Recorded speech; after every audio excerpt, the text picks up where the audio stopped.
Bergen, and I'm going to talk a little bit today about how I use calendar in my classroom with my deaf and hard of hearing students. So I typically set my calendar up in this way. Depending on how much space I have, I might move it around, but this is the bulletin board I typically use. So I start with, I have the months of the year all in order over here on the right-hand side.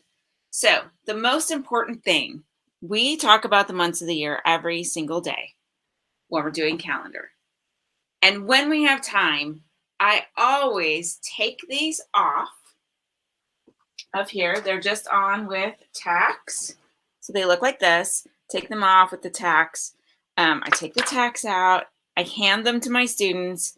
We put them up back on the wall in order as often as we can. So maybe once a week, maybe twice a week. Whenever I have an extra few minutes, we're naming the months and we're putting them up on the wall in order. So just a little concrete review for them all the time to get used to the idea that these months have names and they go in a particular order and they're numbered 1 through 12. There's 12 months. The order is important.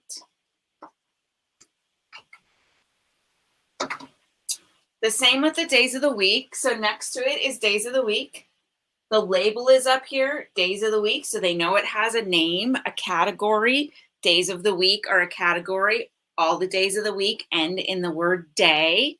We talk about that as often as possible as well. And we take these off and we put them up in order. Now, the days of the week, there's 7 of them, but they're not numbered, right?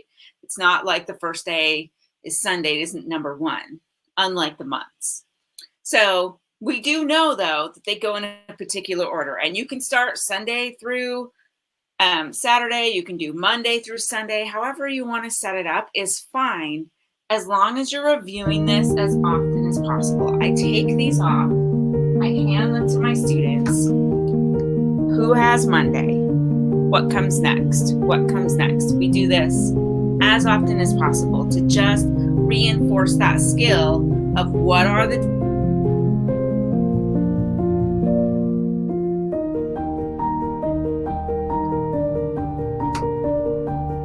do the same for seasons.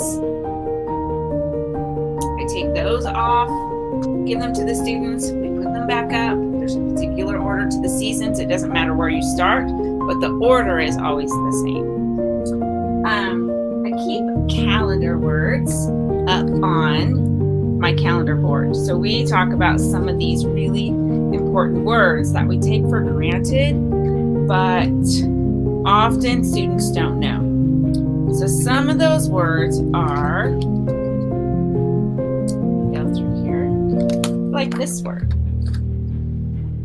What does this word mean? Every day. If it's every day, what does that mean? Well, we go through and talk about it on the calendar. Every day means all of the days. It happens every single day, right? But what does it mean? What does this mean? Where's the week on the calendar? Where do I see that? Can you show me 1 week? Can you show me 2 weeks? We go over these words. When is the weekend? What do we call the weekend? When people talk about the weekend, what do they mean? So there's a variety of words in here that we talk about. Temperature, weather. They're all really important vocabulary words connected to the calendar that we assume often that students know, and they just don't know. So we need to reinforce that skill. We need to teach that skill and reinforce that vocabulary. So I keep these up here just on a little ring. And we do all kinds of activities with them. I flashcard them. I let the kids quiz each other, however it works. Calendar-wise, we always go through the calendar. What is the name of the month? What is the name of the day? What is the date? Okay, what's the number that it is today? And I have these little cards that we also use, talking about yesterday, today, and tomorrow when we're doing the days of the week. we put them in. So we start with, what was it yesterday? Yesterday was Tuesday. Today is Wednesday. Tomorrow will be Thursday. And then that's transferred over. Oops. Let me see if I can get the right way here. Over to here, where we're using these. So what happens is these right here. So this is set up for a different day. But if yesterday was Sunday, Sunday is right behind.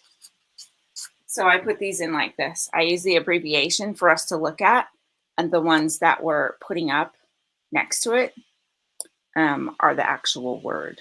So you get both. Okay, when we're talking about,